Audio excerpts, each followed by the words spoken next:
bienvenue à Saint Huygens Adoration, un lieu sacré où la véritable adoration commence par un cœur humble. Ici, nous nous approchons de Dieu, non pas avec des paroles vides, mais avec un esprit brisé, la repentance et la crainte révérentielle devant sa sainteté. Chaque prière, chaque message et chaque acte d'adoration vous invite à ressentir ce que David a éprouvé dans le psaume chapitre 51. Un cri de miséricorde, un désir ardent de pureté et la restauration de la joie en la présence du Seigneur. Sur cette chaîne, nous adorons non pas pour cacher nos défauts, mais pour les confesser. Non pas pour impressionner Dieu, mais pour nous abandonner complètement à lui. Si vous aspirez à une relation plus profonde avec Dieu, à une vie renouvelée par la grâce et à une adoration qui vient du cœur, alors ceci est votre foyer spirituel. Le psaume chapitre 51 que je vous ai lu précédemment est le psaume que je souhaite examiner avec vous pendant quelques minutes pour préparer nos cœurs à notre temps autour de la table du Seigneur. Il y a quelque chose de joyeux dans la vie de l'Église. Nous le comprenons tous. Nous avons exprimé cette joie, nous avons déjà ri ce matin. Nous rions assez facilement ici parce que nous avons tant de joie dans nos cœurs. Elle bouillonne à la surface et se manifeste facilement. Et la raison pour laquelle nous avons tant de joie est que notre éternité est assurée, que nous n'avons aucune crainte de la mort, aucune crainte de l'avenir. Nous ne vivons pas dans la terreur que Satan nous fasse quelque chose ou qu'il puisse, d'une manière ou d'une autre, vaincre Dieu. Nous savons que cela ne peut jamais arriver. Nous savons que nos vies sont en sécurité dans les desseins de Dieu, dans le salut que Dieu nous a accordé en Christ. Il prend soin de nous, il subvient à nos besoins, il nous pourvoit de tout ce dont nous aurons besoin dans le temps et l'éternité, et il promet de nous amener à la gloire et sa parole est vraie. Ainsi, nous vivons dans cette confiance, cette espérance et cette assurance qui produisent la joie. Et donc, si vous rencontrez de vrais chrétiens, vous découvrirez une joie qui n'est pas nécessairement liée aux circonstances actuelles, car nous avons des personnes qui meurent autour de nous dans notre congrégation, des personnes âgées aux tout petits, et les douleurs dans le cœur des gens sont profondes et grandes. Et chacun comprend ce que c'est de vivre dans un monde déchu et souffrant. Chaque fois que les anciens se réunissent un dimanche matin, il semble que la liste des demandes de prière pour les personnes souffrant d'un cancer, d'un type ou d'un autre, à des degrés divers, ne cesse de s'allonger. Nous le comprenons tous.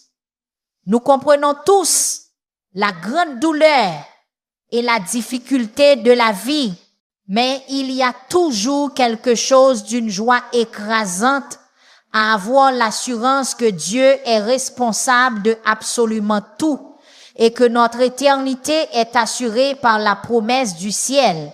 Mais bien que nous éprouvions de la joie, même au milieu des défis de la vie, nous sommes aussi des personnes très réfléchies. Nous nous tournons aussi facilement vers une profonde contemplation. Nous passons même facilement de la célébration à la confession, n'est-ce pas? Un instant, nous sommes désireux de louer le Seigneur et de chanter à pleine voix les gloires de la croix et les merveilles du ciel. Et nous aimons entendre cette musique magnifique, ces belles paroles baignées par les sons des cordes, des bois et de l'orgue, et tout cela élève nos cœurs dans la célébration. Mais l'instant d'après, nous voilà prêts à confesser nos péchés. Nous vivons dans l'ambivalence de la célébration et de la confession, et c'est vraiment ainsi que cela devrait être. En fait, l'Église est la seule organisation où les membres se réunissent régulièrement pour se reconnaître comme de misérables pécheurs, ne méritant rien d'autre que la damnation. Dans la véritable Église de Jésus-Christ, il y a une sorte d'obsession du péché. Or, ce n'est pas populaire aujourd'hui, même dans les soi-disant églises. Plus une église est chrétienne, et plus ses membres sont matures, plus elle est sensible au péché. J'ai découvert une église, elle se dit église, et j'ai regardé le culte à la télévision récemment, et la première chose que le pasteur a faite a été de dire bienvenue à notre culte.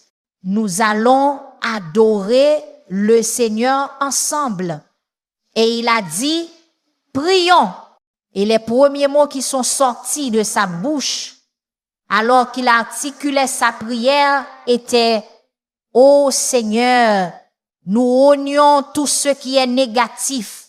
Nous renions tout ce qui nous enlève notre joie. Nous rejetons toute pensée de perte. Nous rejetons tout ce qui pourrait voler nos rêves, nos ambitions, nos objectifs, nos désirs, et il a continué ainsi pendant une période assez prolongée.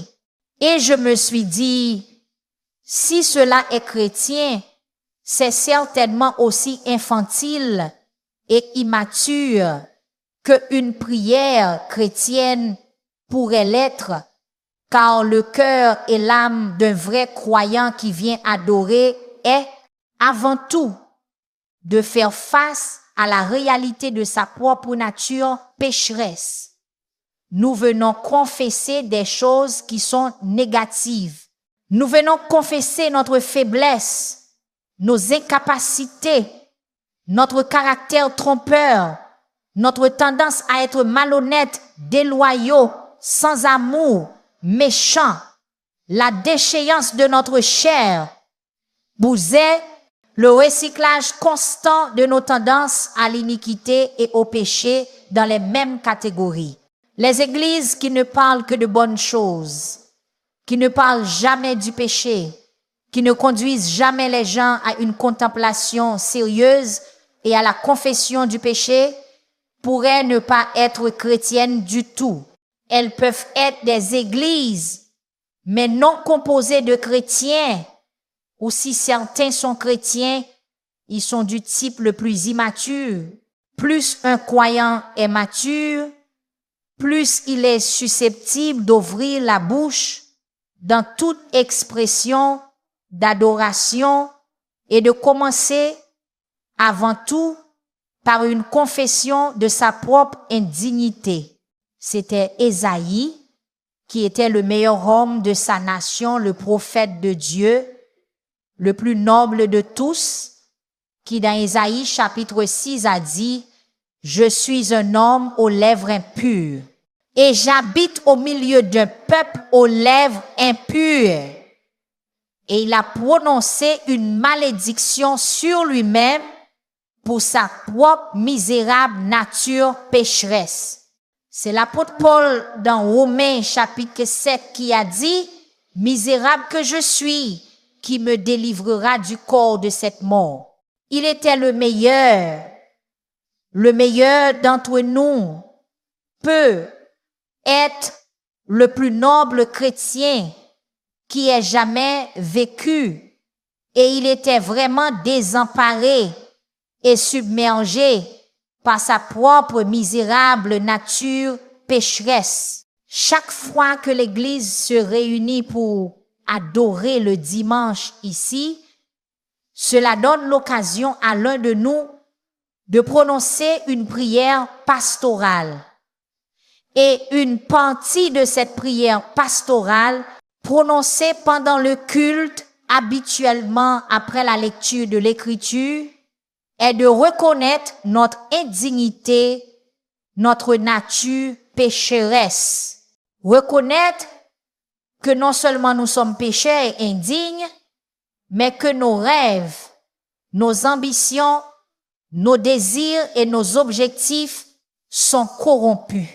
L'idée que nous sommes censés venir à l'église pour dire à Dieu qu'il doit accomplir tout ce que nous voulons ne pourrait être plus éloigné de la vérité.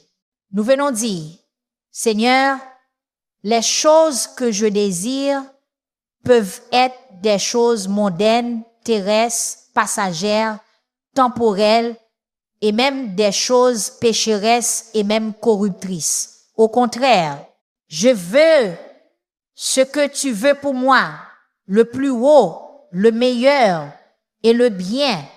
Mais je confesse que rien de cela n'est en moi. L'Église n'adore jamais plus purement que lorsqu'elle confesse sa propre nature pécheresse.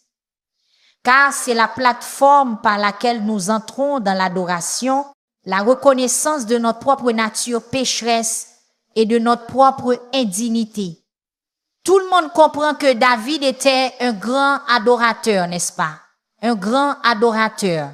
Il a écrit de très nombreux psaumes, des dizaines et des dizaines de psaumes, et nous utilisons ces psaumes pour adorer, et ce sont des psaumes d'adoration, mais David a aussi compris la misère de son propre cœur, et il était un véritable adorateur qui savait que si c'était une chose de venir à Dieu et de lui donner gloire, il était tout aussi crucial de venir à Dieu et de reconnaître sa propre indignité.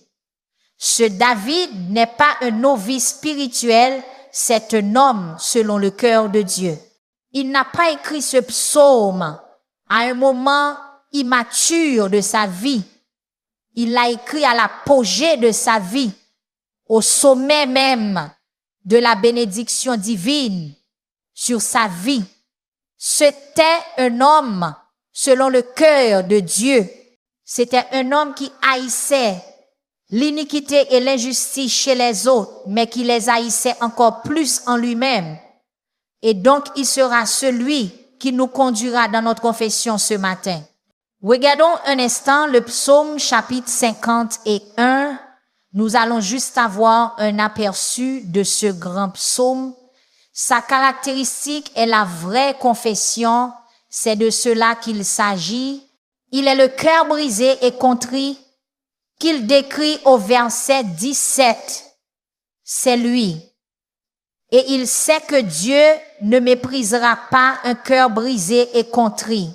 Ce psaume porte la marque d'une profonde culpabilité. Ce psaume porte la marque d'un remords pénétrant, omniprésent, presque débilitant à cause du péché. C'est un psaume écrit dans la douleur, l'anxiété, la peur et qui révèle l'essence d'une vraie confession. Maintenant, David avait quelques problèmes. C'était un homme selon le cœur de Dieu. C'était un grand adorateur, un grand auteur de psaumes, un chanteur de psaumes. Il avait connu la bénédiction de Dieu. Il avait déclaré la béatitude de Dieu, mais il avait des problèmes. C'était un homme et c'était un homme pécheur, même s'il avait été pardonné par Dieu. Et il semblait particulièrement avoir un problème avec les femmes. Quand il désirait une femme, il la prenait, peu importe à qui elle pouvait appartenir. Et son histoire est une histoire triste quand on la regarde du point de vue de ses nombreuses frasques avec les femmes et de ses épouses. Et il a très bien enseigné ses leçons dissolues à son fils, car Salomon a de loin dépassé les péchés de son propre père avec les femmes. C'est au fait de sa puissance, à l'apogée de sa période de bénédiction sous la bonté de Dieu, qu'il s'était pris de la belle Bathsheba qui était l'épouse de l'un de ses officiers militaires du nom d'Uri. Bathsheba n'était pas innocente dans cette situation. Elle s'est mise en position d'être vue par le roi du haut de son palais. Elle prenait un bain de soleil, pour ainsi dire, sur son propre toit. Je ne pense pas qu'elle ait été innocente du tout dans ce qu'elle faisait, et David n'était certainement pas innocent d'être attiré par elle. Vous connaissez la suite de l'histoire. Il est allé vers elle et elle est tombée enceinte. David a maintenant un dilemme. Il a cherché à résoudre son dilemme en faisant en sorte que son mari, qui combattait pour sa propre défense, la défense de David, la défense de sa nation et de son royaume, il a le plan de faire avancer un petit groupe d'hommes en conflit avec l'ennemi et de s'assurer que Uri était dans le groupe, puis de faire battre en retraite tous les autres, laissant Uri là où il serait tué. Et c'est exactement ce qu'ils ont fait, et il a été tué. C'était un meurtre de facto. Puis, oubliant commodément son intrigue, David a donné à l'homme des funérailles militaires avec tous les honneurs et a procédé comme si c'était un acte noble que d'épouser sa veuve. Nombreux sont les historiens de l'Ancien Testament qui dateraient le début de la désintégration du royaume unifié d'Israël de ce péché particulier. Il s'est finalement brisé après le règne de Salomon, mais c'est peu être là que les graines ont été semées et l'enfant est mort. Et d'autres enfants sont nés de David et Bathsheba, le plus notable étant Salomon. Sa vie fut certainement une vie troublée. Les autres enfants ont également eu des problèmes, des expériences de vie déchirantes. Mais pour David, toute cette scène laide a laissé son empreinte sur lui. Il est devenu obsédé par ce péché. Cela le rongeait. Cela le rongeait jusqu'à ce qu'il trouve un soulagement grâce à une vraie confession. Et c'est ce que vous voyez dans le psaume chapitre 51. Voici la confession d'un homme qui ressent le plein fardeau de sa propre culpabilité. Si je devais résumer ce que David ressentait, je pourrais le dire ainsi. Le péché l'avait rendu sale et il voulait être pur. La culpabilité l'avait rendu malade et il voulait guérir. La désobéissance l'avait rendu solitaire et il voulait être réconcilié. La rébellion l'avait rendu craintif et il voulait être pardonné. C'est ce qui ressort du psaume chapitre 51. Un homme qui se sent sale, malade, isolé et effrayé, toutes les conséquences de son péché. Et de là, il répand cette confession qui présente toutes les perspectives justes d'une vraie confession. En 3 points, voir votre péché tel qu'il est, voir Dieu tel qu'il est et vous voir tel que vous êtes. Toute vraie confession devra interagir avec ses composantes.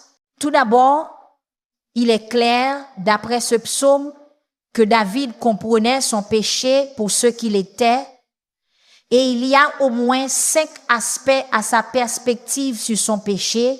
Premièrement, il savait que son péché méritait un jugement. En fait, à la fin du verset 4, il dit, « Ainsi tu es juste dans tes paroles, sans reproche dans tes jugements. Si tu prononces un jugement contre moi, si tu me juges pour ce péché, ce qui signifierait la mort et l'enfer, si je dois être séparé de toi pour toujours, si c'est un péché de damnation, si cela met fin à tout pour nous de façon permanente, tu es irréprochable.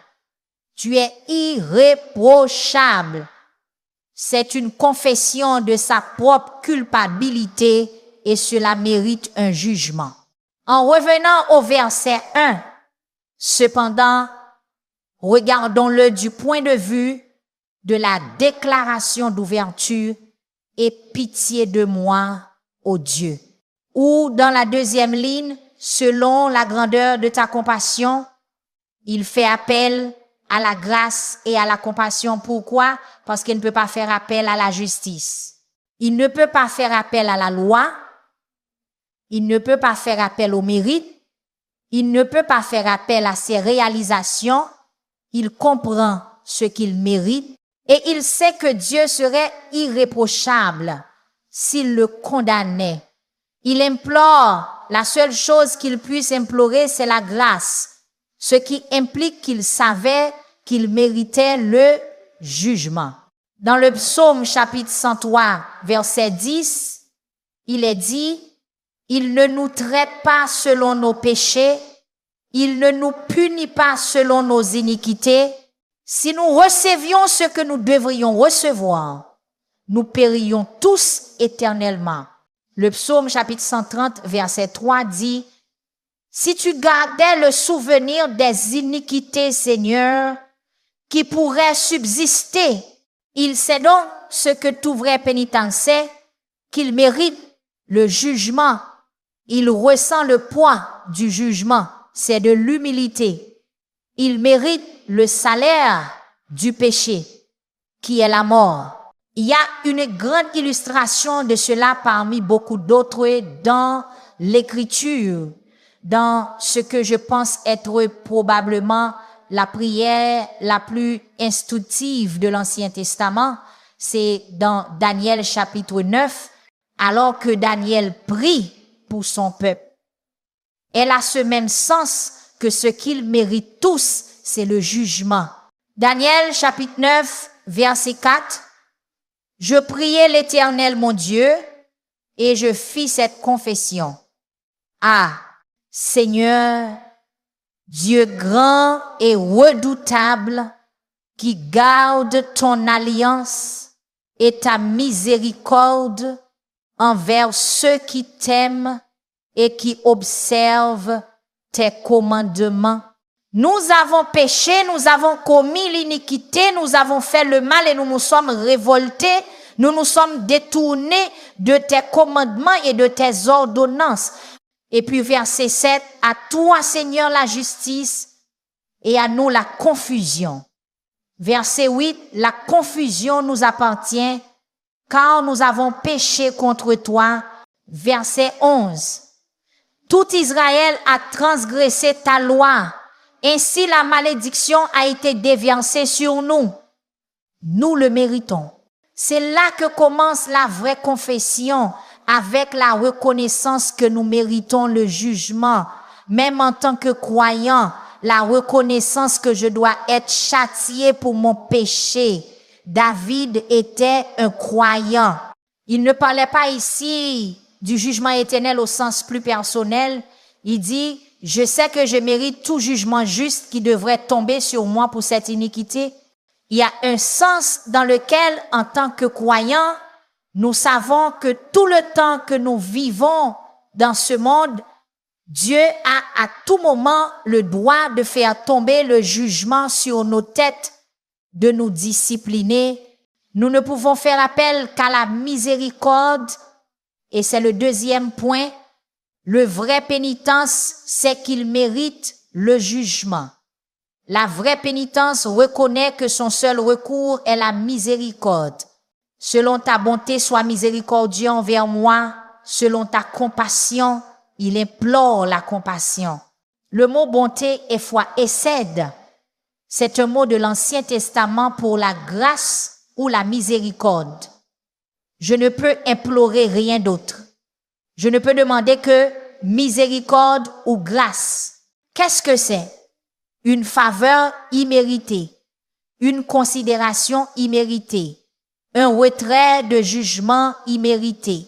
Le pécheur comprend alors que parce qu'il mérite le jugement, parce qu'il ne peut pas gagner la justice, il ne peut qu'implorer la grâce. C'est l'essence de toute la véritable salvation de l'Ancien Testament.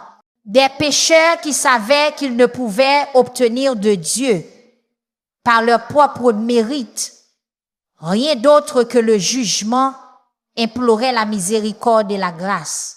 Troisièmement, dans sa perspective sur le péché, une personne véritablement pénitente ne comprend pas seulement qu'elle mérite le jugement, qu'elle a désespérément besoin de grâce, mais elle comprend aussi sa culpabilité. Elle comprend la vraie culpabilité. Efface mes transgressions. Lave-moi entièrement de mon iniquité.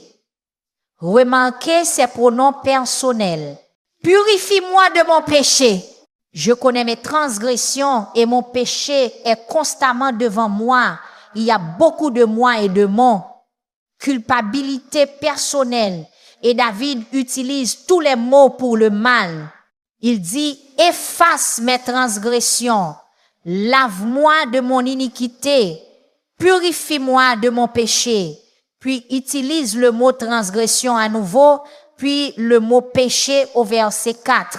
Les trois mots, des mots standards pour le mal, transgression, iniquité, péché, il les utilise tous, impliquant le problème global qui a souillé sa vie.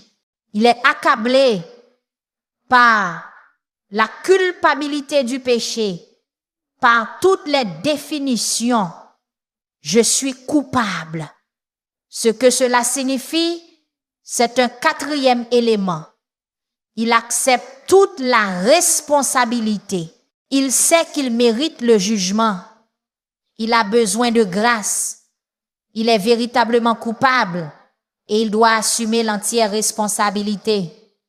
Veuillez noter, il ne blâme que lui-même. Mon iniquité, mon péché, ma transgression, mon péché. Verset 4. Contre toi, toi seul, j'ai péché et j'ai fait ce qui est mal à tes yeux. Il ne blâme pas Dieu comme Adam l'a fait quand il a dit « la femme que tu m'as donnée ». Il ne blâme pas une autre personne comme la femme l'a fait en disant « le serpent m'a trompé ». Il ne blâme ni le serpent ni Satan. C'est mon péché, c'est mon iniquité, c'est ma transgression, je l'ai fait. Violence contre ta sainte majesté, rébellion contre ta volonté, désobéissance à ta parole, blasphème contre ton nom, et je l'ai fait. Je l'ai fait. Je suis entièrement responsable. Il n'attribue aucun blâme aux circonstances, aucun blâme à Satan, aucun blâme à Dieu. C'est l'essence d'une vraie confession. Il prend l'entière responsabilité. Et cela est encore exprimé dans les derniers mots du verset 4 par la déclaration « Tu seras justifié là où tu auras besoin de me juger. Tu serais irréprochable là où tu m'aurais damné et condamné. » Ne blâmez personne d'autre. Ne blâmez pas Satan. Ne blâmez pas vos circonstances. Ne blâmez pas Dieu. Ne défaites pas votre confession en minimisant votre responsabilité. Vous êtes le pécheur. Vous êtes coupable. Vous avez besoin de grâce et vous êtes entièrement responsable. Et il y a une autre composante. Il comprend que cela fait partie de ce qu'il est vraiment, cela fait partie de sa nature. C'est puissant. Verset 5. Voici, je suis né dans l'iniquité et ma mère m'a conçu dans le péché. Quelle déclaration! Il ne veut pas dire qu'il était un enfant illégitime. Il ne l'était pas. Il ne veut pas dire qu'il est né d'une aventure adultère. Il ne l'était pas. Ce qu'il veut dire, c'est que dès sa conception, il était un pécheur. Vous ne pouvez pas venir adorer et dire, nous rejetons toutes les pensées négatives à notre sujet. Vous ne pouvez pas faire ça. Vous êtes un pécheur misérable et corrompu dès la conception. Ce que David dit, c'est que c'est pas une anomalie. C'est pas, oups, quelque chose a mal tourné ici. Je suis fondamentalement une bonne personne. C'est David qui dit, en toute honnêteté, c'est vraiment ce que je suis. C'est l'admission complète que vous êtes né pécheurs, que vous avez une dépravation congénitale et qui peut tirer le pur de l'impur. Le cœur est tortueux par-dessus tout et désespérément malin. Dans la chair, il n'y a rien de bon et la chair est toujours là, n'est-ce pas? Voulez-vous faire une vraie confession de votre péché? Alors reconnaissez que vous méritez le jugement et que le Seigneur serait irréprochable s'il vous jugeait avec le jugement le plus sévère. Reconnaissez que vous ne pouvez faire appel qu'à la grâce parce que vous ne pouvez mériter la miséricorde, le pardon et la restauration de Dieu. Comprenez que vous êtes coupable et que vous avez besoin d'être délivré de cette culpabilité par la miséricorde de Dieu. Acceptez l'entière responsabilité de votre péché, ne blâmant personne d'autre que vous-même et soyez assez honnête pour admettre que c'est vous. C'est vous. C'est un cœur brisé et contrit et que le Seigneur ne méprisera pas. Mais la confession ne peut pas s'arrêter là. Son espoir se trouve dans la vision de Dieu. Donc, vous passez de la vision du péché à la vision de Dieu au verset 6. Plusieurs éléments très importants. Tout d'abord, vous comprenez que Dieu désire la sainteté à l'intérieur. Ainsi, une vraie confession reconnaît que je fais appel à toi, ô Dieu, pour me changer à l'intérieur. Voici verset 6. Tu désires la vérité ou l'honnêteté ou l'intégrité ou la justice dans l'être le plus intime, dans la partie cachée. Tu me feras connaître la sagesse. Tu veux purifier mon intérieur. Tu veux que la sagesse juste règne à l'intérieur. Or, c'est l'élément d'une vraie confession que d'aller à Dieu et de se présenter devant Dieu pénitent, brisé par son propre péché et de comprendre que ce que Dieu veut n'est pas une sorte de nettoyage superficiel extérieur, mais quelque chose qui va prendre l'intérieur et le purifier de manière complète et cathartique. Vous comprenez que Dieu ne veut pas seulement certains comportements. Dieu regarde au cœur. La vraie confession le comprend. Vous venez à un Dieu saint qui ne se contentera pas d'un changement superficiel. Donc, une vraie confession comprend que c'est vraiment moi qui dis, je veux être purifié entièrement au plus profond de moi. Ne m'arrête pas seulement au point de l'adultère, arrête-moi bien avant, au point de la convoitise. C'est une confession honnête, reconnaissant que Dieu est un Dieu de sainteté qui veut la pureté au plus profond de l'être. Deuxièmement, David reconnaît non seulement la sainteté de Dieu, mais aussi la puissance de Dieu. C'est important. Pourquoi c'est important?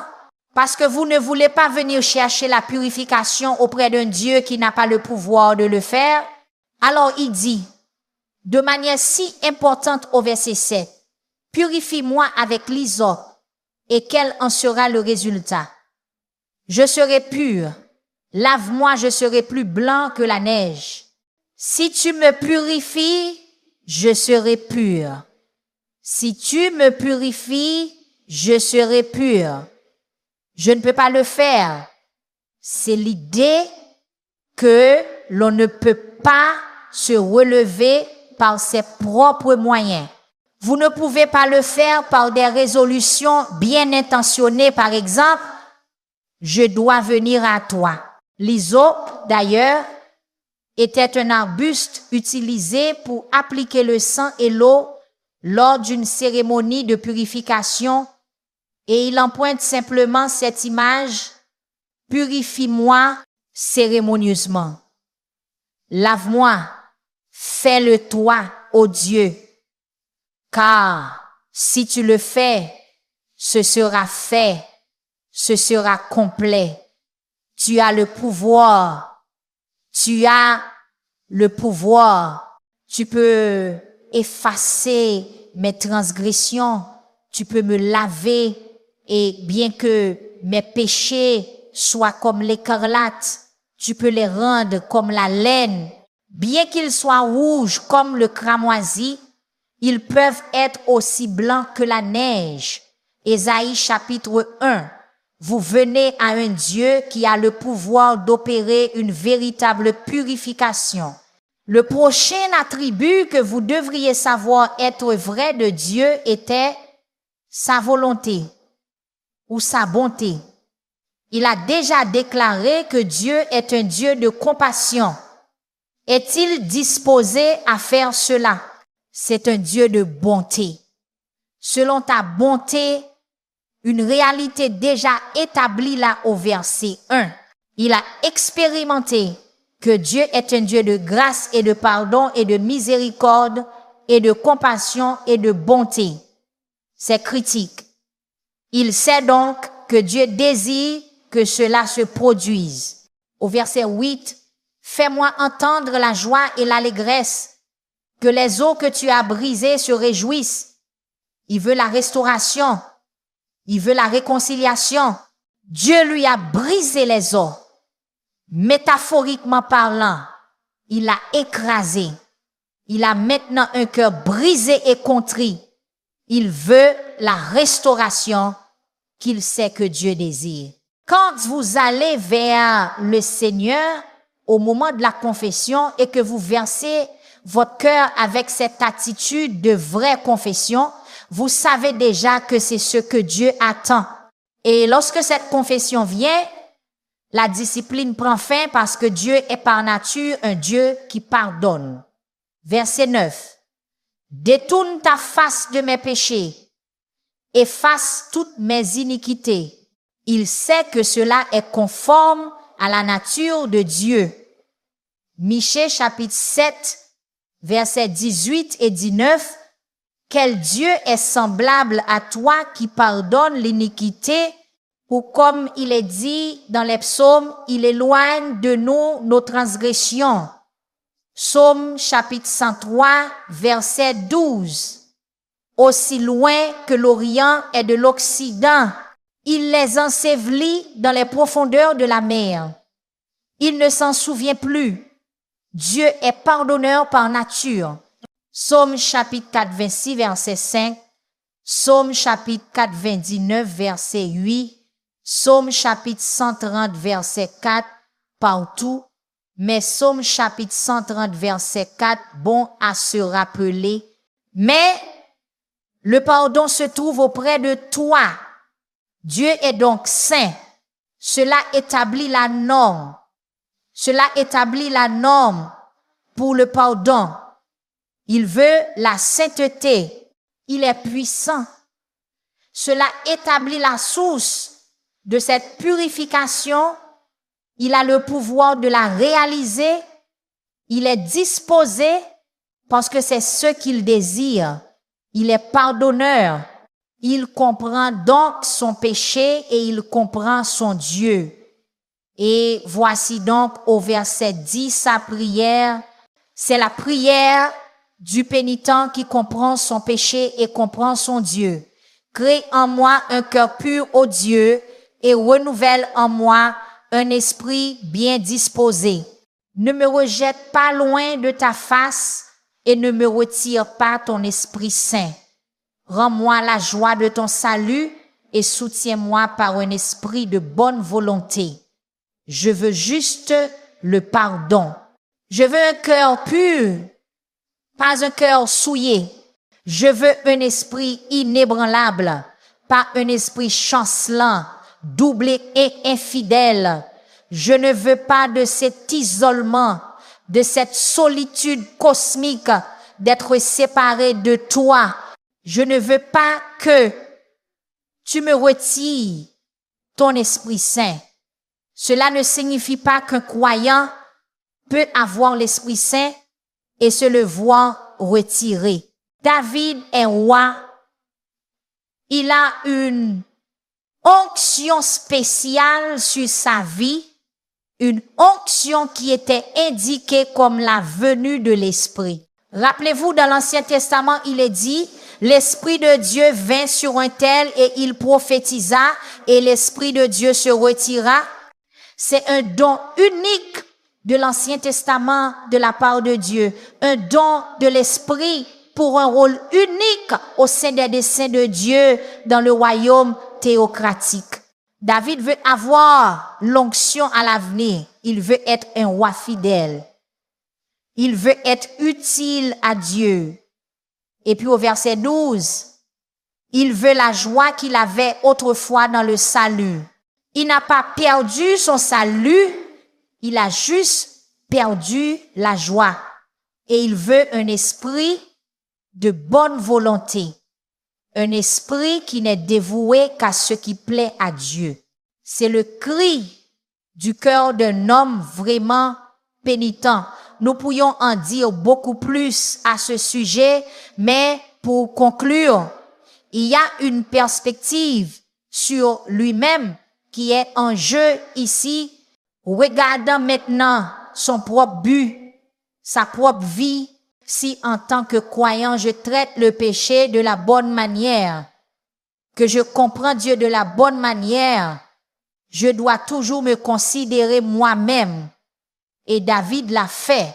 Et je dois encore poser la question, que ferait le pardon pour moi? Comment me changerait-il? Comment m'impacterait-il et me ferait-il impacter les autres? Et il commence par les pécheurs. S'il met sa vie en ordre, s'il est lavé et pur, comment c'est lavaté, il affectait les pécheurs. Verset 13. Alors j'enseignerai tes voies aux transgresseurs et les pécheurs se convertiront à toi. Voulez-vous avoir une vie qui compte? Voulez-vous avoir un témoignage? Voulez-vous être un témoin? Voulez-vous avoir un modèle de vie efficace qui attire les gens au salut? Voulez-vous être capable d'enseigner aux transgresseurs les voies de Dieu afin qu'ils se convertissent? Alors vous devez avoir votre vie lavée et purifiée. Cela nous rappelle Ésaïe. L'ange prend le charbon, le pose sur sa langue, il est purifié. Le Seigneur dit, qui enverrai-je et qui ira? Ésaïe répond, me voici Seigneur, envoie-moi, et il l'envoie. Il cherche les purifiés. Verset 14, il l'étend même. Délivre-moi de la culpabilité du sang, ô Dieu, Dieu de mon salut. Fais cela et ma langue chantera avec joie ta justice. C'est une partie de plus de son témoignage. Il peut chanter avec joie la justice de Dieu. Le verset 15 lit étant encore davantage, Seigneur, ouvre mes lèvres et ma bouche publiera ta louange. Libère-moi du fardeau de cette culpabilité et j'enseignerai tes voies aux transgresseurs et les pécheurs se convertiront et je chanterai avec joie ta justice et ma bouche publiera ta louange. Touche le charbon à ma bouche, comme tu l'as fait pour Ésaïe, afin que je puisse être un témoin pour les pécheurs. Il y a une deuxième considération qu'il fait en se regardant. Versets 16 et 17. Cela concerne non pas les pécheurs, mais Dieu. Tu ne prends pas plaisir au sacrifice, autrement je te l'aurais donné. Tu n'es pas satisfait de l'Holocauste. Cela seul ne suffit pas. Les sacrifices de Dieu sont un esprit brisé, un cœur brisé et contrit. Ô Dieu, tu ne le mépriseras pas. Le mot-clé ici est, tu ne prends pas plaisir à ou tu n'es pas satisfait d'eux. Que dit David? Je veux une vie qui te plaise. Je veux que ma vie ait un effet sur les pécheurs, qu'elle les conduise à la conversion. Je veux que ma vie ait un effet positif sur toi. Je veux que tu prennes plaisir à ma vie. Je veux que ma vie te plaise. Je veux que tu trouves du plaisir dans ma vie. Et enfin, ce sont les saints. Il comprend que si sa propre vie n'est pas droite, il ne sera pas utile aux saints. Mais une fois qu'il est purifié, alors il est utile aux saints. Comment? Le psaume chapitre 66, verset 18 dit, « Si j'avais regardé l'iniquité dans mon cœur, le Seigneur ne m'aurait point écouté. Si ma vie est impure, mes prières ne sont pas exaucées. Cela signifie que je ne peux pas prier pour vous et attendre une réponse. » Ainsi, au verset 18 et 19, il prie pour son peuple. Par ta faveur, fais du bien à Sion, bâtis les murs de Jérusalem, restaure Jérusalem dans la justice.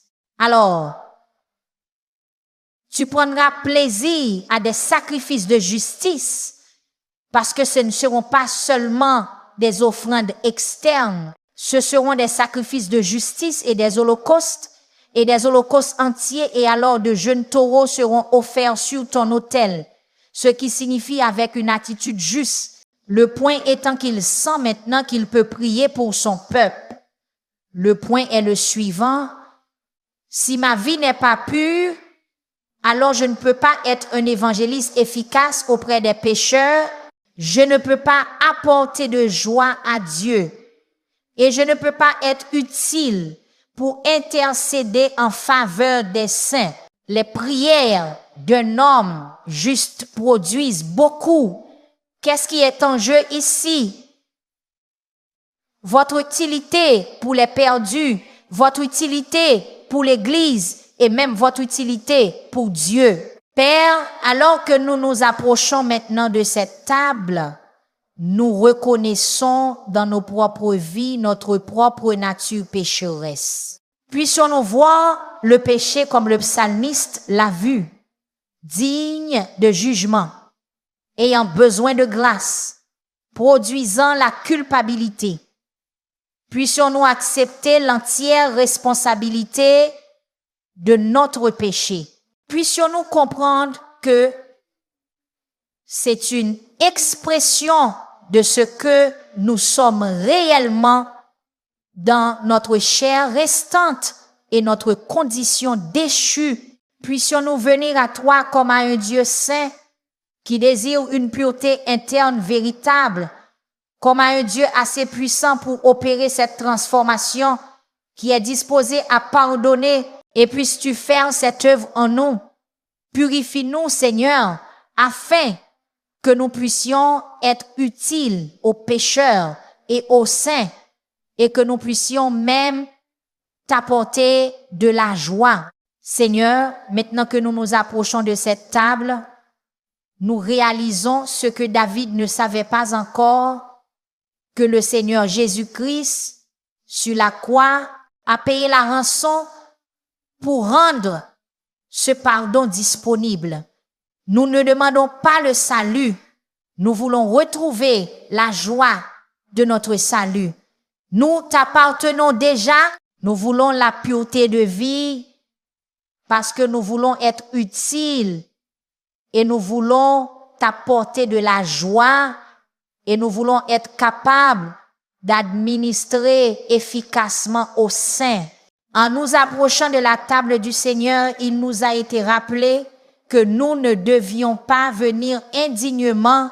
Nous devons confesser notre péché examiner nos cœurs, voir que rien ne se dresse entre nous et toi en confessant nos péchés. Seigneur, voudrais-tu agir dans chaque cœur par ton Esprit Saint pour susciter cette conviction qui mène à la confession et que ce soit une confession sincère. Produis en nous un esprit véritablement brisé et contrit. Purifie-nous, crée en nous un cœur pur, renouvelle un esprit droit qui te plairait. Nous te remercions pour la croix du Christ qui rend ce pardon possible. Merci de vous être joints à Sœur Huguen's adoration, où chaque moment d'adoration est un pas de plus vers le cœur de Dieu. En quittant ce temps de prière, que votre esprit reste doux devant lui, votre cœur renouvelé et votre âme purifiée dans sa miséricorde. Rappelez-vous, la véritable adoration ne se trouve pas dans des mots parfaits, mais dans un cœur repentant qui cherche sa volonté avant toute chose. Que le Seigneur restaure votre joie, fortifie votre foi et vous remplisse de sa paix. Si ce message a touché votre cœur, nous vous invitons à aimer, partager et vous abonner afin que davantage d'âmes puissent rencontrer la puissance transformatrice de la présence de Dieu. Jusqu'à ce que nous nous retrouvions demeurer dans son amour, demeurer dans sa miséricorde et garder votre cœur en constante adoration. Adoration.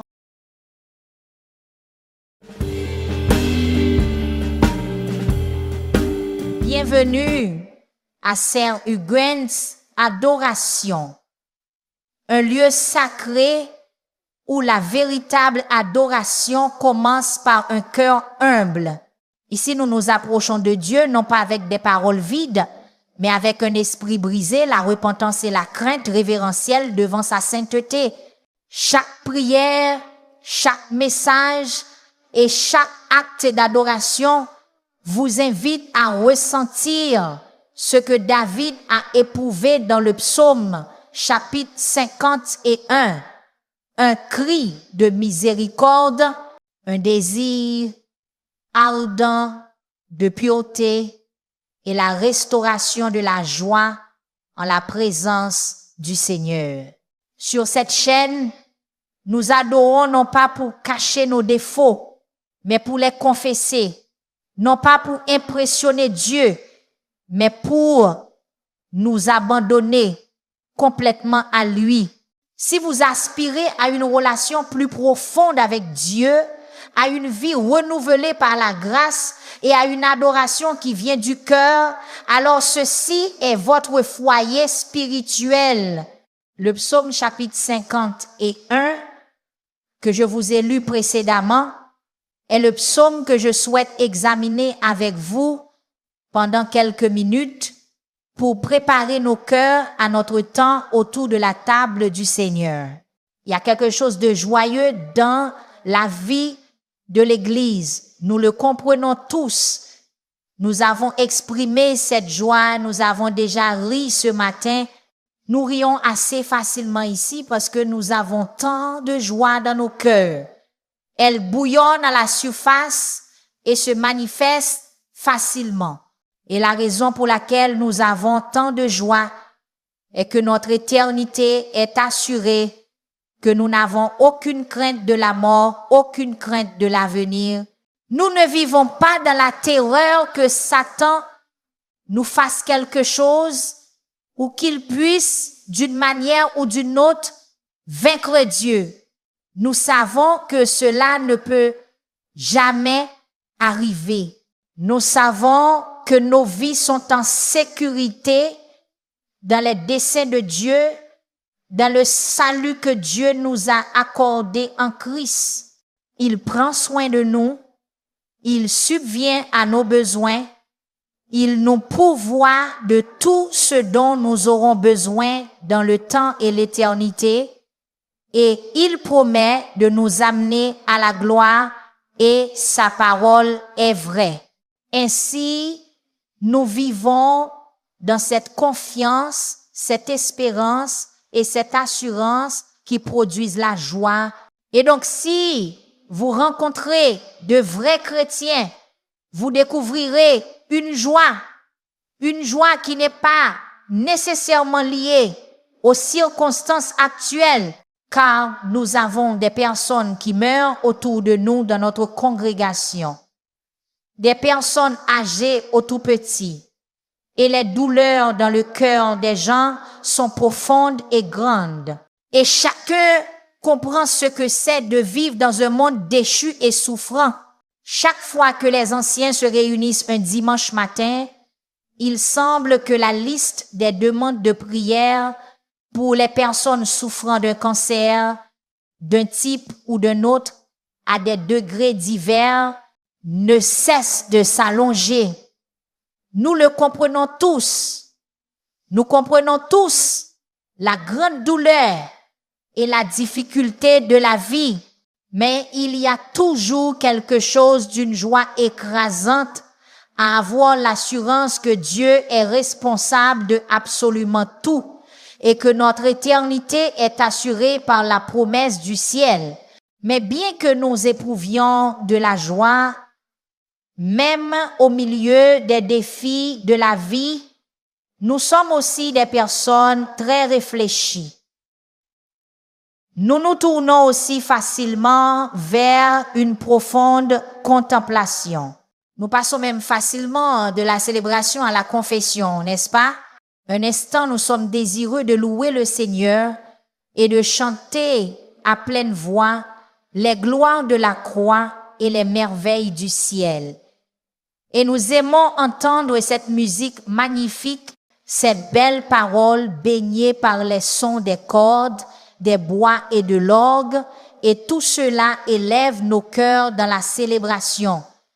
Mais l'instant d'après, nous voilà prêts à confesser nos péchés. Nous vivons dans l'ambivalence de la célébration et de la confession, et c'est vraiment ainsi que cela devrait être. En fait, l'Église est la seule organisation où les membres se réunissent régulièrement pour se reconnaître comme de misérables pécheurs ne méritant rien d'autre que la damnation. Dans la véritable Église de Jésus-Christ, il y a une sorte d'obsession du péché. Or, ce n'est pas populaire aujourd'hui, même dans les soi-disant églises. Plus une église est chrétienne et plus ses membres sont matures, plus elle est sensible au péché. J'ai découvert une église, elle se dit église, et j'ai regardé le culte à la télévision récemment, et la première chose que le pasteur a faite a été de dire bienvenue à notre culte. Nous allons adorer le Seigneur ensemble.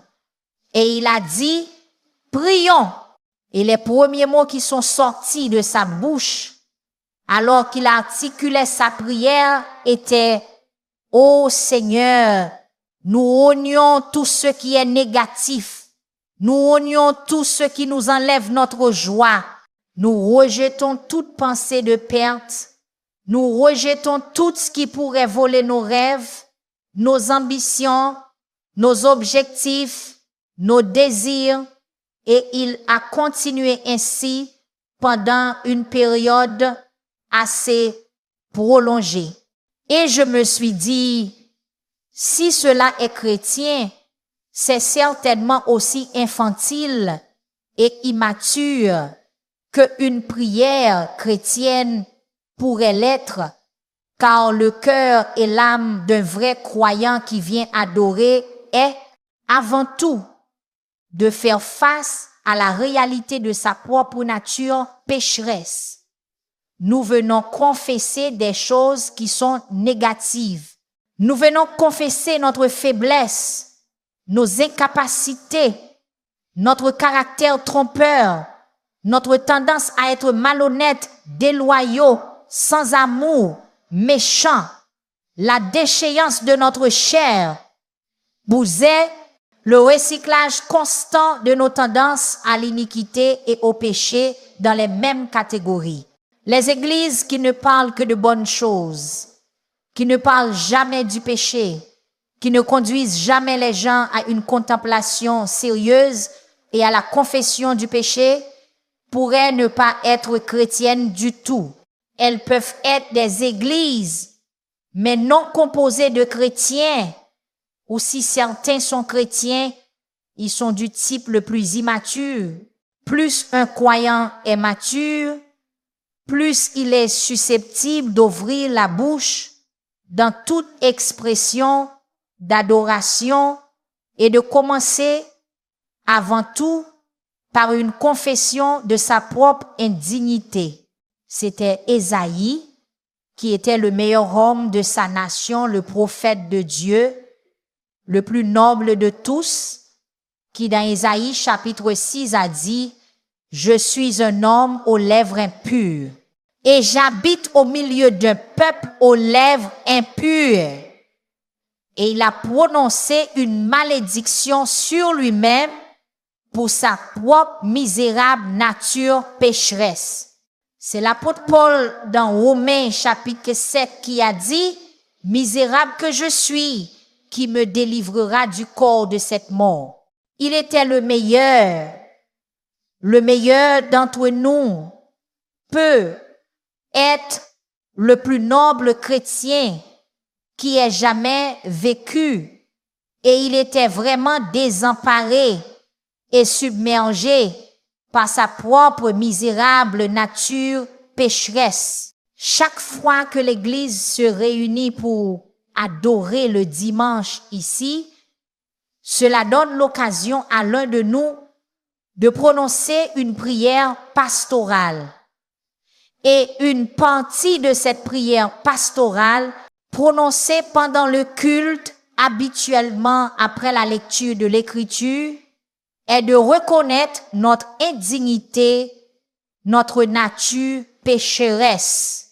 Reconnaître que non seulement nous sommes pécheurs et indignes, mais que nos rêves, nos ambitions, nos désirs et nos objectifs sont corrompus. L'idée que nous sommes censés venir à l'église pour dire à Dieu qu'il doit accomplir tout ce que nous voulons ne pourrait être plus éloigné de la vérité. Nous venons dire, Seigneur, les choses que je désire peuvent être des choses mondaines, terrestres, passagères, temporelles et même des choses pécheresses et même corruptrices. Au contraire, je veux ce que tu veux pour moi, le plus haut, le meilleur et le bien. Mais je confesse que rien de cela n'est en moi.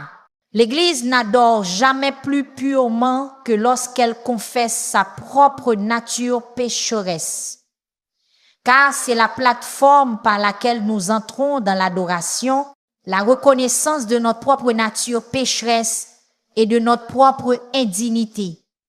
Tout le monde comprend que David était un grand adorateur, n'est-ce pas? Un grand adorateur.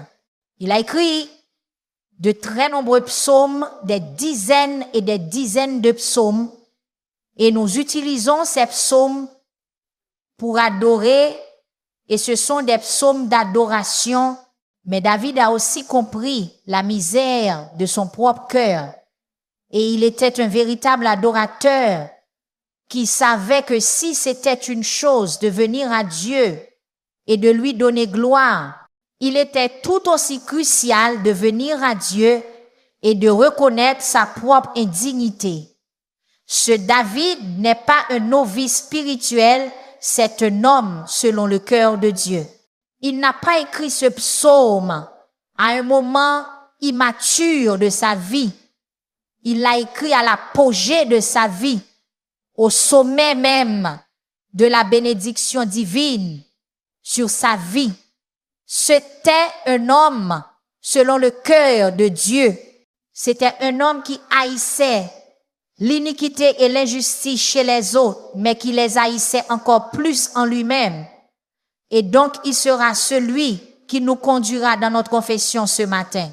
Regardons un instant le psaume chapitre 51. Nous allons juste avoir un aperçu de ce grand psaume Sa caractéristique est la vraie confession, c'est de cela qu'il s'agit. Il est le cœur brisé et contrit qu'il décrit au verset 17. C'est lui.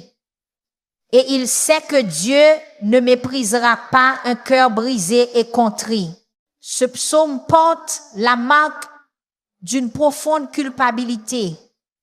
Ce psaume porte la marque d'un remords pénétrant, omniprésent, presque débilitant à cause du péché. C'est un psaume écrit dans la douleur, l'anxiété, la peur et qui révèle l'essence d'une vraie confession. Maintenant, David avait quelques problèmes. C'était un homme selon le cœur de Dieu. C'était un grand adorateur, un grand auteur de psaumes, un chanteur de psaumes. Il avait connu la bénédiction de Dieu. Il avait déclaré la béatitude de Dieu. Mais il avait des problèmes. C'était un homme et c'était un homme pécheur, même s'il avait été pardonné par Dieu. Et il semblait particulièrement avoir un problème avec les femmes.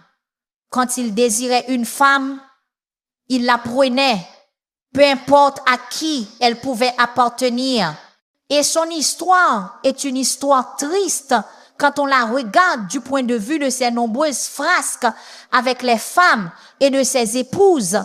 Et il a très bien enseigné ses leçons dissolues à son fils, car Salomon a de loin dépassé les péchés de son propre père avec les femmes. C'est au fait de sa puissance, à l'apogée de sa période de bénédiction sous la bonté de Dieu, qu'il s'était pris de la belle Bathsheba, qui était l'épouse de l'un de ses officiers militaires du nom d'Uri. Bathsheba n'était pas innocente dans cette situation. Elle s'est mise en position d'être vue par le roi du haut de son palais. Elle prenait un bain de soleil, pour ainsi dire, sur son propre toit. Je ne pense pas qu'elle ait été innocente du tout dans ce qu'elle faisait, et David n'était certainement pas innocent d'être attiré par elle. Vous connaissez la suite de l'histoire. Il est allé vers elle et elle est tombée enceinte. David a maintenant un dilemme.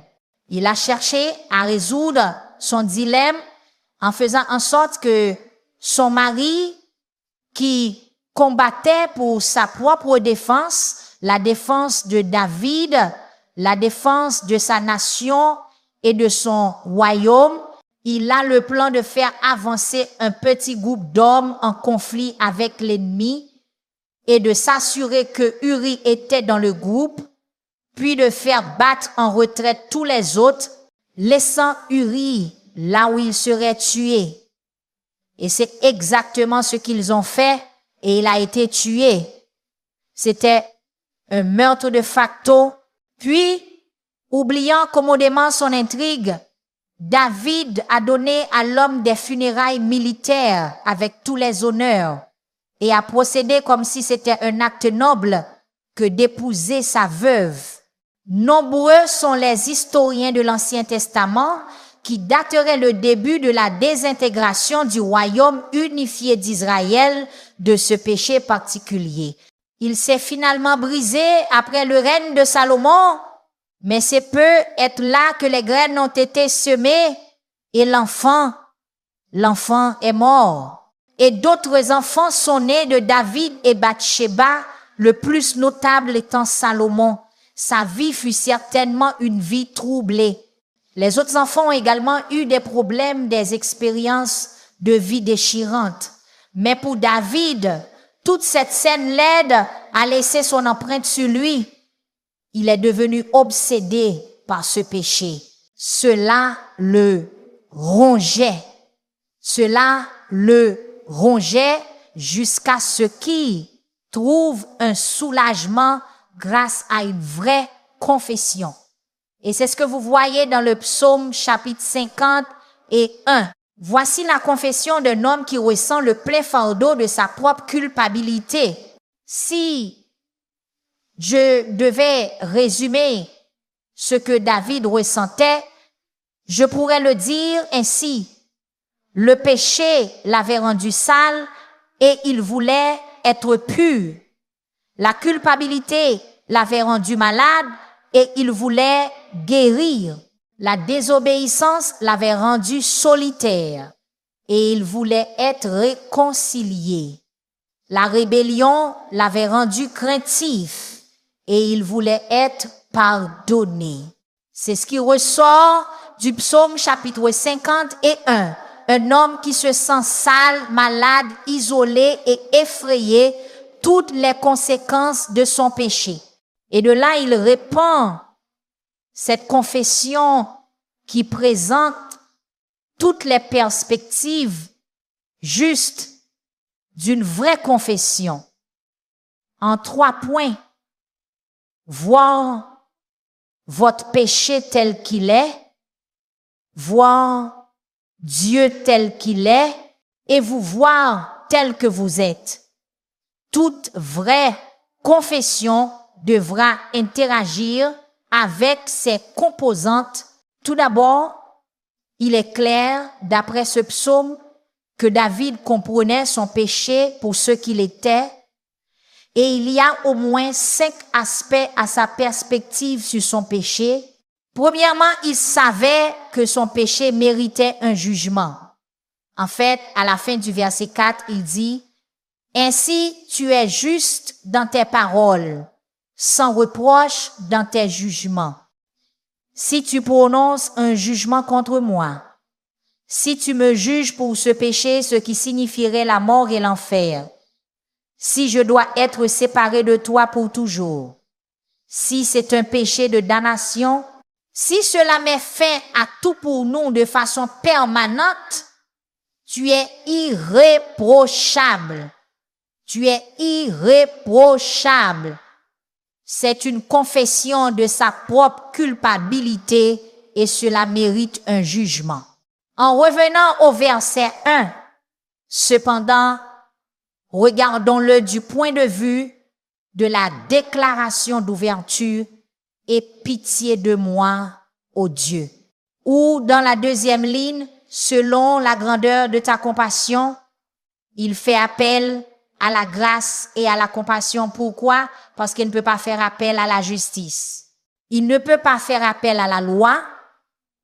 Il ne peut pas faire appel au mérite. Il ne peut pas faire appel à ses réalisations. Il comprend ce qu'il mérite et il sait que Dieu serait irréprochable s'il le condamnait. Il implore, la seule chose qu'il puisse implorer, c'est la grâce, ce qui implique qu'il savait qu'il méritait le jugement. Dans le psaume chapitre 103, verset 10, il est dit, « Il ne nous traite pas selon nos péchés, il ne nous punit pas selon nos iniquités. Si nous recevions ce que nous devrions recevoir, nous périons tous éternellement. » Le psaume chapitre 130, verset 3 dit, « Si tu gardais le souvenir des iniquités, Seigneur, qui pourraient subsister, il sait donc ce que tout vrai pénitent sait, qu'il mérite le jugement. Il ressent le poids du jugement, c'est de l'humilité. Il mérite le salaire du péché, qui est la mort. » Il y a une grande illustration de cela parmi beaucoup d'autres dans l'Écriture, dans ce que je pense être probablement la prière la plus instructive de l'Ancien Testament. C'est dans Daniel chapitre 9, alors que Daniel prie pour son peuple. Elle a ce même sens que ce qu'ils méritent tous, c'est le jugement. Daniel chapitre 9, verset 4. Je priai l'Éternel mon Dieu et je fis cette confession. Ah, Seigneur, Dieu grand et redoutable, qui garde ton alliance et ta miséricorde envers ceux qui t'aiment et qui observent tes commandements. Nous avons péché, nous avons commis l'iniquité, nous avons fait le mal et nous nous sommes révoltés, nous nous sommes détournés de tes commandements et de tes ordonnances. Et puis verset 7, à toi Seigneur la justice et à nous la confusion. Verset 8, la confusion nous appartient car nous avons péché contre toi. Verset 11, tout Israël a transgressé ta loi. Ainsi la malédiction a été déversée sur nous. Nous le méritons. C'est là que commence la vraie confession, avec la reconnaissance que nous méritons le jugement. Même en tant que croyant, la reconnaissance que je dois être châtié pour mon péché. David était un croyant. Il ne parlait pas ici du jugement éternel au sens plus personnel. Il dit, je sais que je mérite tout jugement juste qui devrait tomber sur moi pour cette iniquité. Il y a un sens dans lequel, en tant que croyants, nous savons que tout le temps que nous vivons dans ce monde, Dieu a à tout moment le droit de faire tomber le jugement sur nos têtes, de nous discipliner. Nous ne pouvons faire appel qu'à la miséricorde. Et c'est le deuxième point. Le vrai pénitence, c'est qu'il mérite le jugement. La vraie pénitence reconnaît que son seul recours est la miséricorde. Selon ta bonté, sois miséricordieux envers moi. Selon ta compassion, il implore la compassion. Le mot bonté est foi essède. C'est un mot de l'Ancien Testament pour la grâce ou la miséricorde. Je ne peux implorer rien d'autre. Je ne peux demander que miséricorde ou grâce. Qu'est-ce que c'est? Une faveur imméritée, une considération imméritée, un retrait de jugement immérité. Le pécheur comprend alors que parce qu'il mérite le jugement, parce qu'il ne peut pas gagner la justice, il ne peut qu'implorer la grâce. C'est l'essence de toute la véritable salvation de l'Ancien Testament. Des pécheurs qui savaient qu'ils ne pouvaient obtenir de Dieu par leur propre mérite rien d'autre que le jugement, imploraient la miséricorde et la grâce. Troisièmement, dans sa perspective sur le péché, une personne véritablement pénitente ne comprend pas seulement qu'elle mérite le jugement, qu'elle a désespérément besoin de grâce, mais elle comprend aussi sa culpabilité. Elle comprend la vraie culpabilité. Efface mes transgressions. Lave-moi entièrement de mon iniquité. Remarquez ses pronoms personnels. Purifie-moi de mon péché. Je connais mes transgressions et mon péché est constamment devant moi. Il y a beaucoup de moi et de mon culpabilité personnelle. Et David utilise tous les mots pour le mal. Il dit, efface mes transgressions. Lave-moi de mon iniquité. Purifie-moi de mon péché. Puis utilise le mot transgression à nouveau, puis le mot péché au verset 4. Les trois mots, des mots standards pour le mal, transgression, iniquité, péché, il les utilise tous, impliquant le problème global qui a souillé sa vie. Il est accablé par la culpabilité du péché, par toutes les définitions. Je suis coupable. Ce que cela signifie, c'est un quatrième élément. Il accepte toute la responsabilité. Il sait qu'il mérite le jugement. Il a besoin de grâce. Il est véritablement coupable et il doit assumer l'entière responsabilité. Veuillez noter, il ne blâme que lui-même. Mon iniquité, mon péché, ma transgression, mon péché. Verset 4. Contre toi, toi seul, j'ai péché et j'ai fait ce qui est mal à tes yeux. Il ne blâme pas Dieu comme Adam l'a fait quand il a dit « la femme que tu m'as donnée ». Il ne blâme pas une autre personne comme la femme l'a fait en disant « le serpent m'a trompé. Il ne blâme ni le serpent ni Satan. C'est mon péché, c'est mon iniquité, c'est ma transgression, je l'ai fait. Violence contre ta sainte majesté, rébellion contre ta volonté, désobéissance à ta parole, blasphème contre ton nom, et je l'ai fait. Je l'ai fait. Je suis entièrement responsable. Il n'attribue aucun blâme aux circonstances, aucun blâme à Satan, aucun blâme à Dieu. C'est l'essence d'une vraie confession.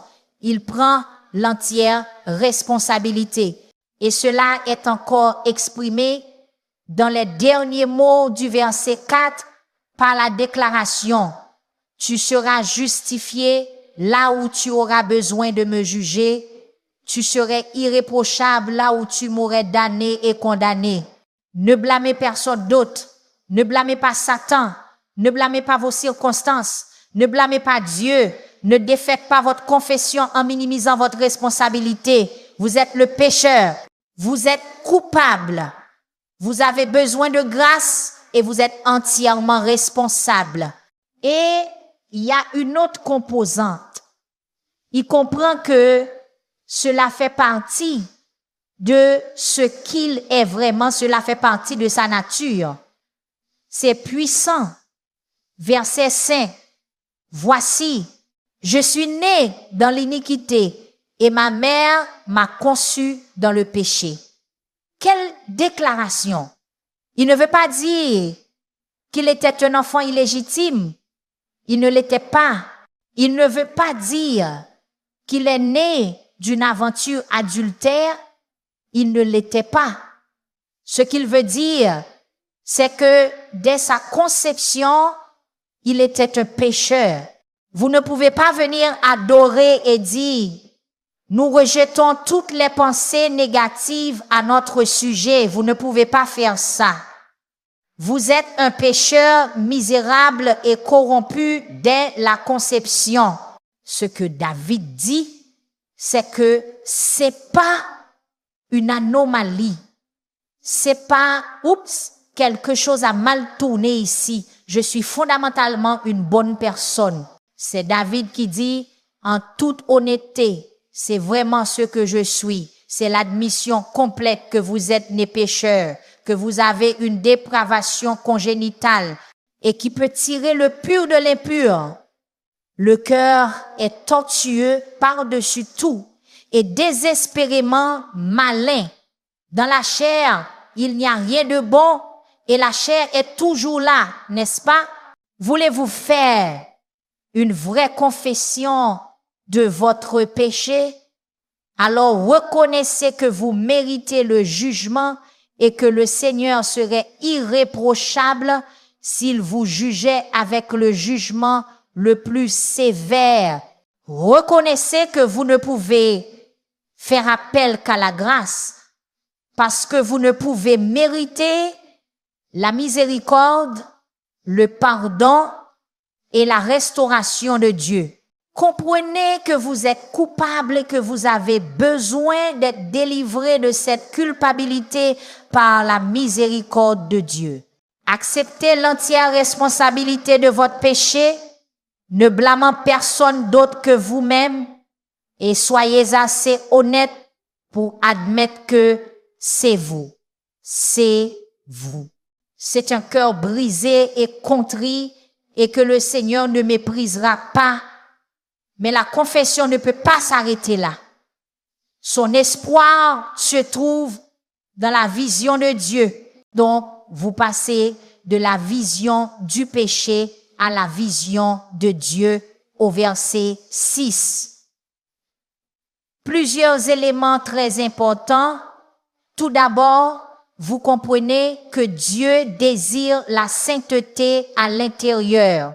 Ainsi, une vraie confession reconnaît que je fais appel à toi, ô Dieu, pour me changer à l'intérieur. Voici verset 6. Tu désires la vérité ou l'honnêteté ou l'intégrité ou la justice dans l'être le plus intime Dans la partie cachée, tu me feras connaître la sagesse. Tu veux purifier mon intérieur. Tu veux que la sagesse juste règne à l'intérieur. Or, c'est l'élément d'une vraie confession que d'aller à Dieu et de se présenter devant Dieu pénitent, brisé par son propre péché, et de comprendre que ce que Dieu veut n'est pas une sorte de nettoyage superficiel extérieur, mais quelque chose qui va prendre l'intérieur et le purifier de manière complète et cathartique. Vous comprenez que Dieu ne veut pas seulement certains comportements. Dieu regarde au cœur. La vraie confession le comprend. Vous venez à un Dieu saint qui ne se contentera pas d'un changement superficiel. Donc, une vraie confession comprend que c'est vraiment moi qui dis, je veux être purifié entièrement au plus profond de moi. Ne m'arrête pas seulement au point de l'adultère. Arrête-moi bien avant, au point de la convoitise. C'est une confession honnête, reconnaissant que Dieu est un Dieu de sainteté qui veut la pureté au plus profond de l'être. Deuxièmement, David reconnaît non seulement la sainteté de Dieu, mais aussi la puissance de Dieu. C'est important. Pourquoi c'est important? Parce que vous ne voulez pas venir chercher la purification auprès d'un Dieu qui n'a pas le pouvoir de le faire. Alors il dit, de manière si importante au verset 7, « Purifie-moi avec l'hysope, et quel en sera le résultat? Je serai pur, lave-moi, je serai plus blanc que la neige. Si tu me purifies, je serai pur. Si tu me purifies, je serai pur. » Je ne peux pas le faire. C'est l'idée que l'on ne peut pas se relever par ses propres moyens. Vous ne pouvez pas le faire par des résolutions bien intentionnées. Par exemple, je dois venir à toi. L'hysope, d'ailleurs, était un arbuste utilisé pour appliquer le sang et l'eau lors d'une cérémonie de purification. Et il emprunte simplement cette image, purifie-moi cérémonieusement. Lave-moi, fais-le toi, ô Dieu, car si tu le fais, ce sera fait, ce sera complet. Tu as le pouvoir, tu as le pouvoir. Tu peux effacer mes transgressions, tu peux me laver. Et bien que mes péchés soient comme l'écarlate, tu peux les rendre comme la laine. Bien qu'ils soient rouges comme le cramoisi, ils peuvent être aussi blancs que la neige. Ésaïe chapitre 1. Vous venez à un Dieu qui a le pouvoir d'opérer une véritable purification. Le prochain attribut que vous devriez savoir être vrai de Dieu était sa volonté ou sa bonté. Il a déjà déclaré que Dieu est un Dieu de compassion. Est-il disposé à faire cela? C'est un Dieu de bonté. Selon ta bonté, une réalité déjà établie là au verset 1. Il a expérimenté que Dieu est un Dieu de grâce et de pardon et de miséricorde et de compassion et de bonté. C'est critique. Il sait donc que Dieu désire que cela se produise. Au verset 8, « Fais-moi entendre la joie et l'allégresse, que les eaux que tu as brisées se réjouissent. » Il veut la restauration, il veut la réconciliation. Dieu lui a brisé les eaux. Métaphoriquement parlant, il a écrasé. Il a maintenant un cœur brisé et contrit. Il veut la restauration qu'il sait que Dieu désire. Quand vous allez vers le Seigneur au moment de la confession et que vous versez votre cœur avec cette attitude de vraie confession, vous savez déjà que c'est ce que Dieu attend. Et lorsque cette confession vient, la discipline prend fin parce que Dieu est par nature un Dieu qui pardonne. Verset 9. « Détourne ta face de mes péchés efface toutes mes iniquités. Il sait que cela est conforme à la nature de Dieu. Michée chapitre 7, versets 18 et 19. Quel Dieu est semblable à toi qui pardonne l'iniquité, ou comme il est dit dans les psaumes, il éloigne de nous nos transgressions. Psaume chapitre 103, verset 12. Aussi loin que l'Orient est de l'Occident, il les ensevelit dans les profondeurs de la mer. Il ne s'en souvient plus. Dieu est pardonneur par nature. Psaume chapitre 86, verset 5. Psaume chapitre 99, verset 8. Psaume chapitre 130, verset 4.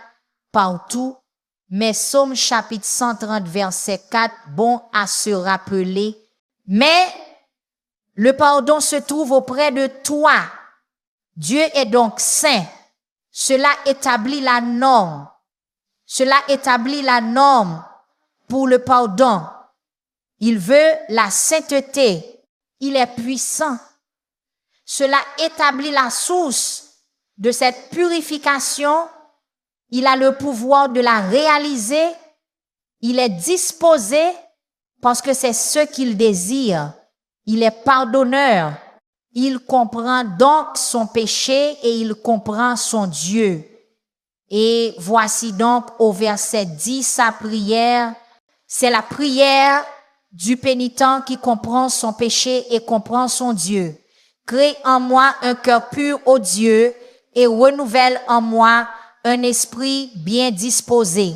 Ne me rejette pas loin de ta face et ne me retire pas ton Esprit Saint. Rends-moi la joie de ton salut et soutiens-moi par un esprit de bonne volonté. Je veux juste le pardon. Je veux un cœur pur, pas un cœur souillé. Je veux un esprit inébranlable, pas un esprit chancelant, doublé et infidèle. Je ne veux pas de cet isolement, de cette solitude cosmique, d'être séparé de toi. Je ne veux pas que tu me retires ton Esprit Saint. Cela ne signifie pas qu'un croyant peut avoir l'Esprit Saint et se le voir retiré. David est roi. Il a une onction spéciale sur sa vie, une onction qui était indiquée comme la venue de l'Esprit. Rappelez-vous, dans l'Ancien Testament, il est dit, l'Esprit de Dieu vint sur un tel et il prophétisa et l'Esprit de Dieu se retira.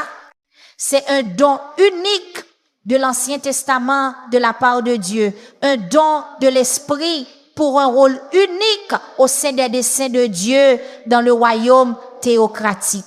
David veut avoir l'onction à l'avenir. Il veut être un roi fidèle. Il veut être utile à Dieu. Et puis au verset 12, il veut la joie qu'il avait autrefois dans le salut. Il n'a pas perdu son salut, il a juste perdu la joie. Et il veut un esprit de bonne volonté. Un esprit qui n'est dévoué qu'à ce qui plaît à Dieu. C'est le cri du cœur d'un homme vraiment pénitent.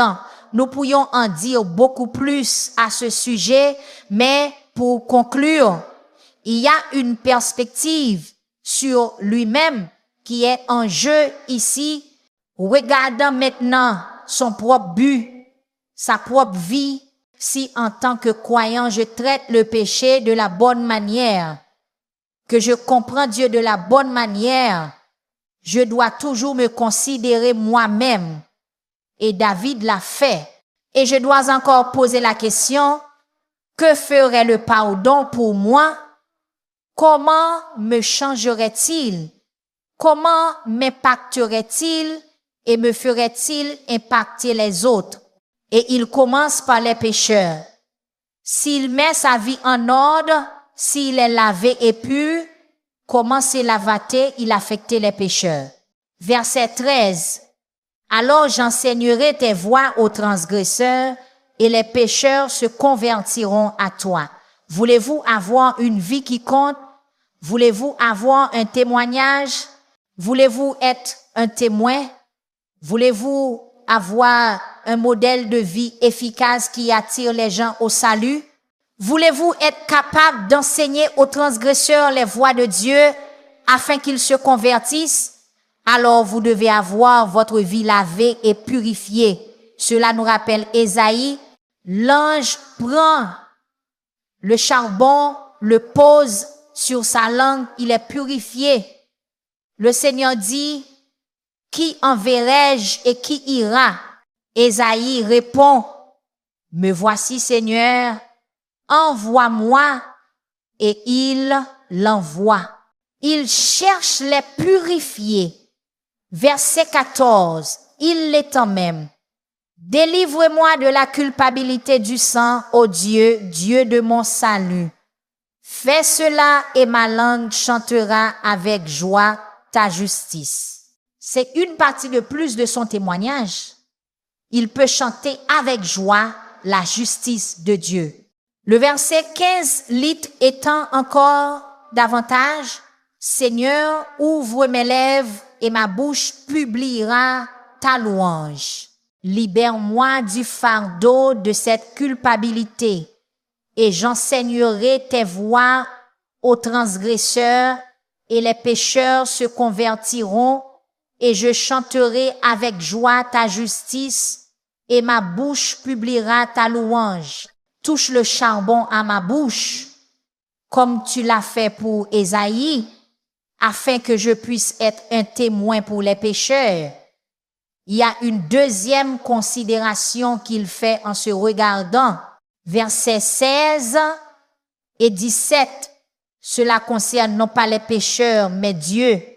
Tu ne prends pas plaisir au sacrifice, autrement je te l'aurais donné. Tu n'es pas satisfait de l'holocauste. Cela seul ne suffit pas. Les sacrifices de Dieu sont un esprit brisé, un cœur brisé et contrit. Ô Dieu, tu ne le mépriseras pas. Le mot-clé ici est, tu ne prends pas plaisir à, ou tu n'es pas satisfait d'eux. Que dit David? Je veux une vie qui te plaise. Je veux que ma vie ait un effet sur les pécheurs, qu'elle les conduise à la conversion. Je veux que ma vie ait un effet positif sur toi. Je veux que tu prennes plaisir à ma vie. Je veux que ma vie te plaise.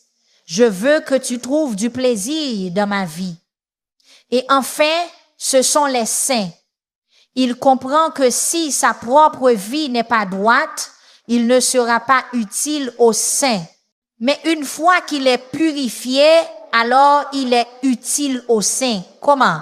Le psaume chapitre 66, verset 18 dit, « Si j'avais regardé l'iniquité dans mon cœur, le Seigneur ne m'aurait point écouté. Si ma vie est impure, mes prières ne sont pas exaucées. Cela signifie que je ne peux pas prier pour vous et attendre une réponse. » Ainsi, au verset 18 et 19, il prie pour son peuple. Par ta faveur, fais du bien à Sion, bâtis les murs de Jérusalem, restaure Jérusalem dans la justice.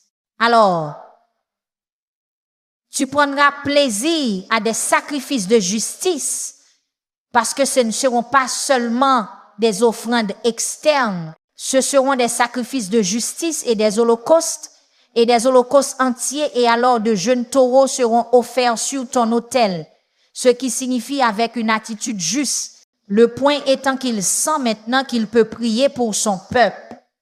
Le point est le suivant. Si ma vie n'est pas pure, alors je ne peux pas être un évangéliste efficace auprès des pécheurs. Je ne peux pas apporter de joie à Dieu. Et je ne peux pas être utile pour intercéder en faveur des saints. Les prières d'un homme juste produisent beaucoup. Qu'est-ce qui est en jeu ici? Votre utilité pour les perdus, votre utilité pour l'Église et même votre utilité pour Dieu. Père, alors que nous nous approchons maintenant de cette table nous reconnaissons dans nos propres vies notre propre nature pécheresse. Puissions-nous voir le péché comme le psalmiste l'a vu, digne de jugement, ayant besoin de grâce, produisant la culpabilité.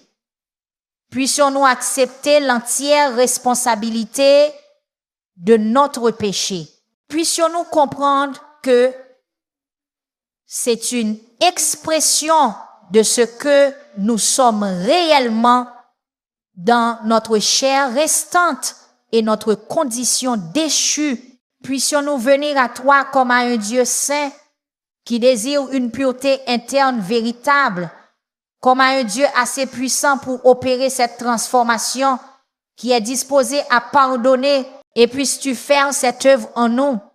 Purifie-nous, Seigneur, afin que nous puissions être utiles aux pécheurs et aux saints, et que nous puissions même t'apporter de la joie.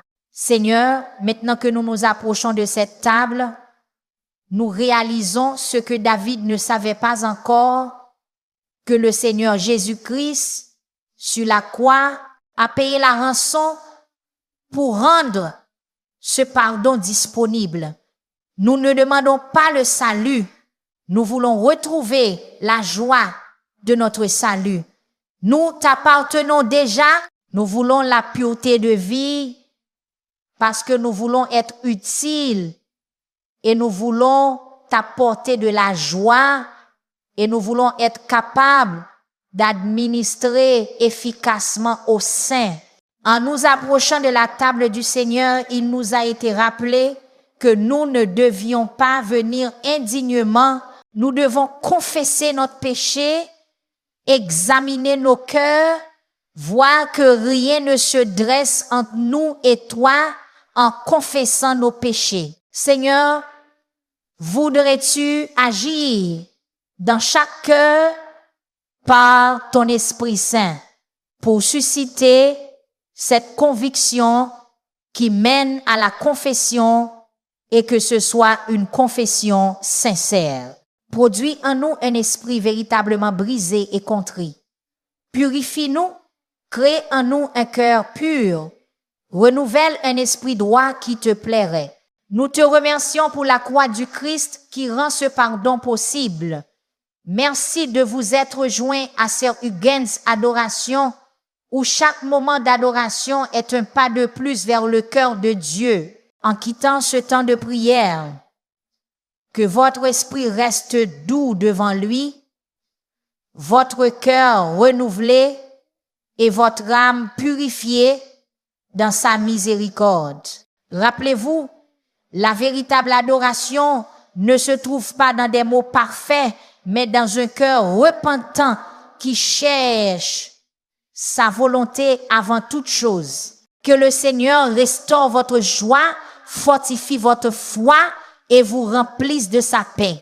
Si ce message a touché votre cœur, nous vous invitons à aimer, partager et vous abonner afin que davantage d'âmes puissent rencontrer la puissance transformatrice de la présence de Dieu. Jusqu'à ce que nous nous retrouvions demeurer dans son amour, demeurer dans sa miséricorde et garder votre cœur en constante adoration.